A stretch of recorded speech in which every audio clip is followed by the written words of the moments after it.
ప్రముఖ ఆధ్యాత్మిక క్షేత్రమైన అయోధ్య రామాలయానికి బాంబు బెదిరింపు వార్త కలకలం రేపింది. కొంతమంది అయోధ్య రామాలయాన్ని పేల్చేస్తామని కలెక్టరేట్లకు ఈమెయిల్స్ ను పంపించారు. వెంటనే కూడా భద్రతను కట్టుదిట్టం చేసిన అధికారులు చుట్టుప్రక్కల ఉన్న ప్రాంతాల్లోని సీసీటీవీస్ ని పరిశీలించి అయోధ్య సైబర్ క్రైమ్ పోలీసులు కేసు నమోదు చేశారు. అయితే తమిళనాడు నుంచి ఇంగ్లీష్లో ఈమెయిల్ వచ్చినట్టుగా అధికారులు తెలిపారు. ఈమెయిల్ కు సంబంధించి పూర్తి స్థాయిలో దర్యాప్తు కొనసాగుతోంది. అయోధ్యతో పాటు బారాబంకి ఇతర జిల్లాల్లో కూడా హై అలర్ట్ ను ప్రకటించారు అధికారులు. ఈ బెదిరింపు తమిళనాడుకు చెందిన ఒక వ్యక్తి రాముడి ఆలయ ట్రస్ట్ కు పంపిన లేఖ ద్వారా వెలుగులోకి వచ్చింది.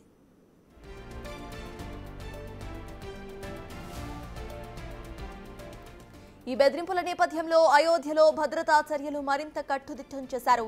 సిఆర్పీఎఫ్, ఏటీఎస్, స్థానిక పోలీసులు సంయుక్తంగా భద్రతా చర్యలను అమలు చేస్తున్నారు.